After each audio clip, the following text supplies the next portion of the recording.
Hey guys and girls, Bored now.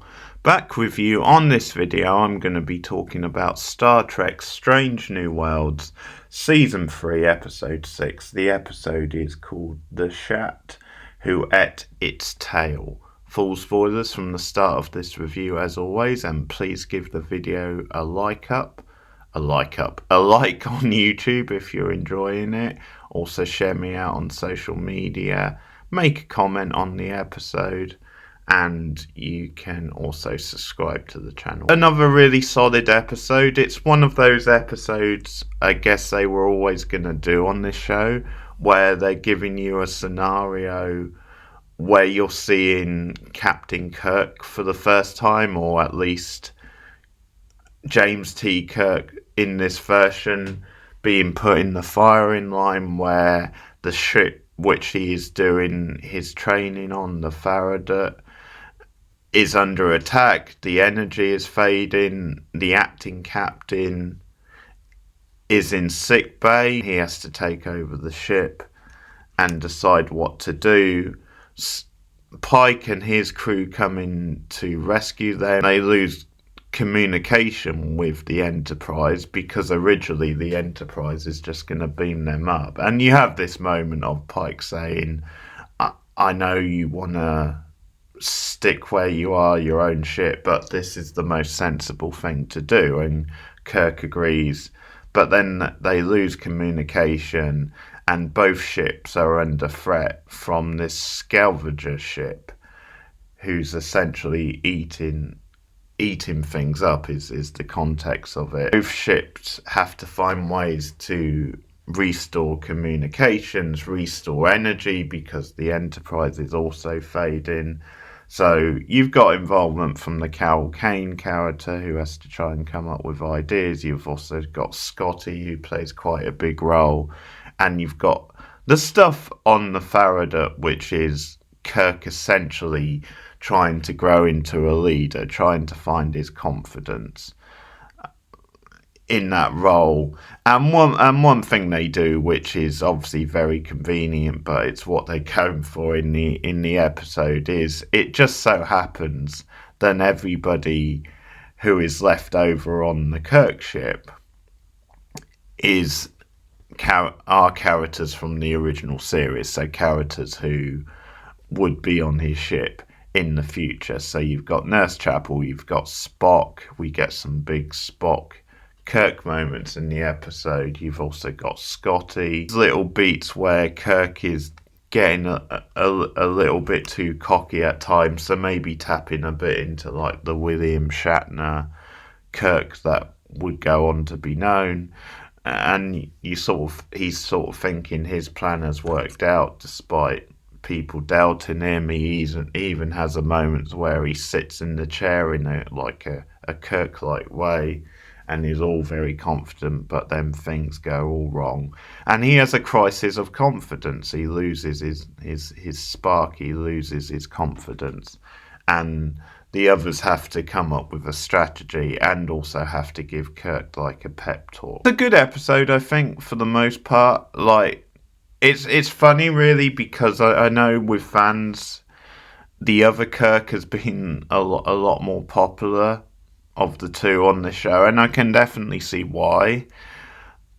The episode a couple of episodes ago was certainly a fun little poke at the 60s show, and I do think Paul Wesley did a good job on that episode of like sending up Kirk and sending up William Shatner, and you can see him come out of his shell a little bit.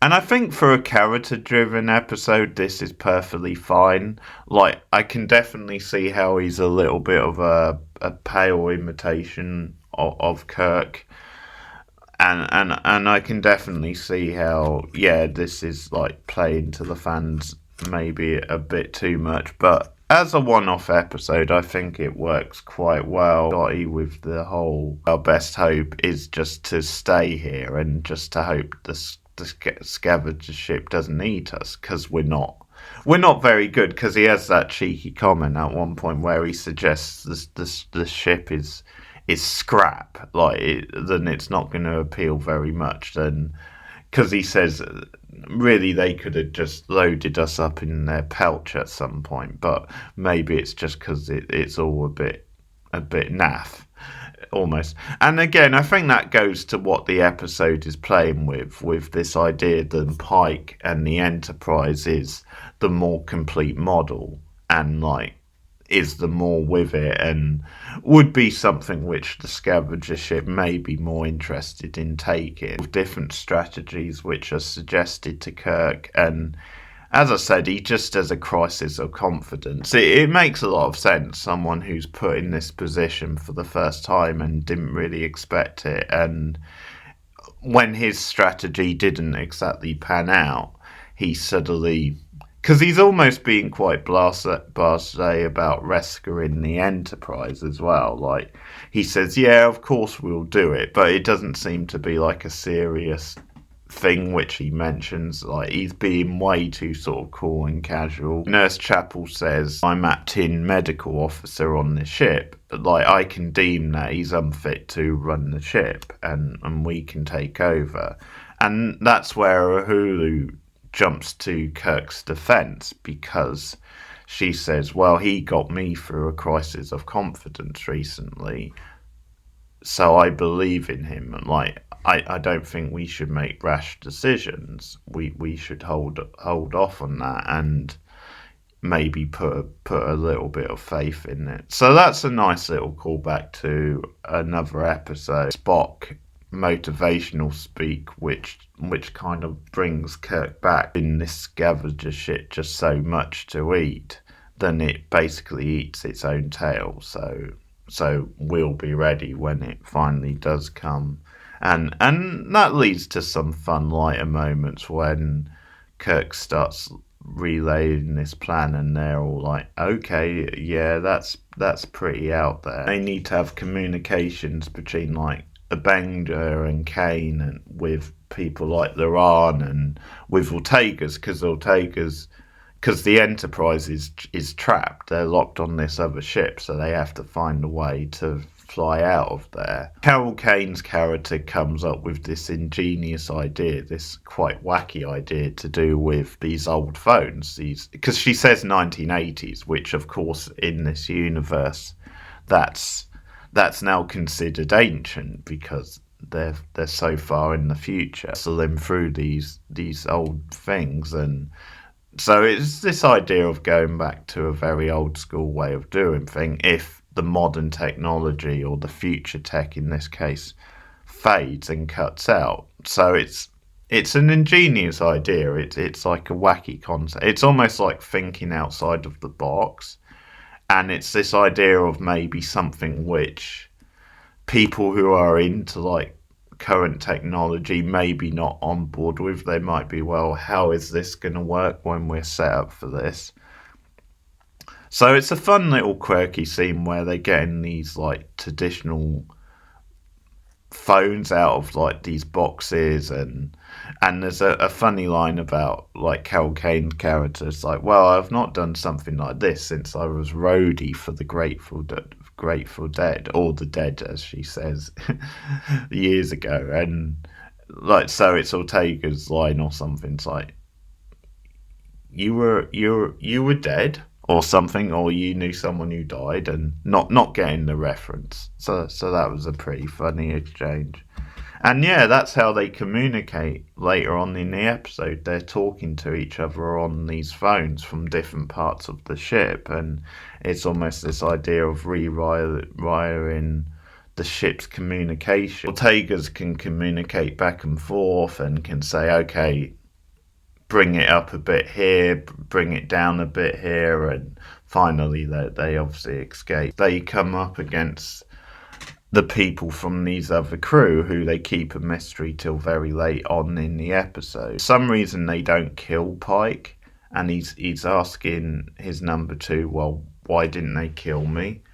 So the big reveal which the episode builds to is then these were passengers. So on the other planet, these were passengers of a World War III mission. And the reveal is then they were actually good guys. They were what happened with Earth, which is getting into modern themes, is then because of the climate of the planet, it became unlivable, and these people were leading the mission to fly people to this other planet so that they could habitate. Tragedy of the episode, then these people end up dead because of the Enterprise's decisions without knowing who they were exactly. And it's later on that Carol Kane, again, who remembers all this stuff through it, she tells the story quite nicely. So it's almost this gut punch and roller coaster for Kirk, where he's had this up and down episode, he's lost his confidence, he's regained it again, and things have eventually worked out, and you think it's this really satisfying thing, but it's just this cruel irony. Then these people turn out to be the good guys in a way, and it's, you know, Kirk is devastated by the end, and Pike needs to give him a little bit of a pep talk, and he finds a positive spin on it. He says, you know, sometimes your enemies are going to be good people as well, and the fact that you recognize that is a good thing. Like that will determine the path you take at the end of the day. And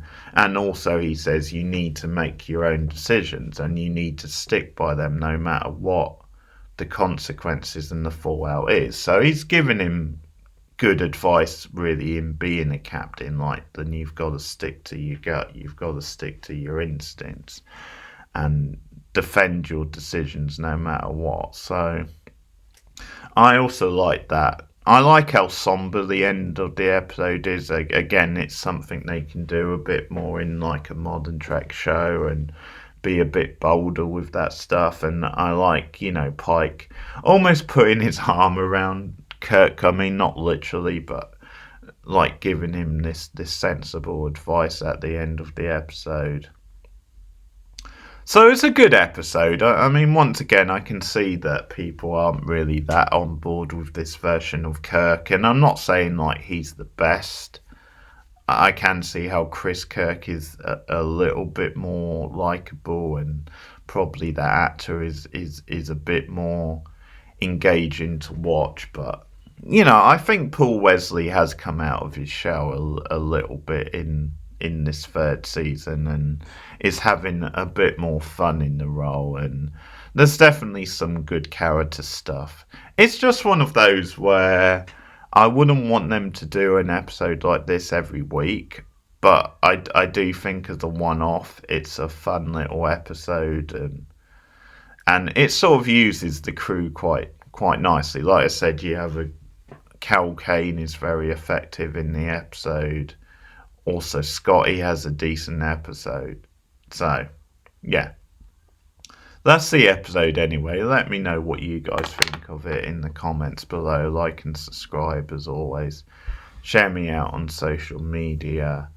And other nude shows I'm doing, I'm making a start on Alien Earth, so you can check out those reviews on the channel. I'm also doing Dexter Resurrection, and I do a bunch of older and also newer shows on the channel, as well as movie reviews, live streams, various other things. But thanks for listening, guys. Keep watching Star Trek, and I'll see you again soon. Bye.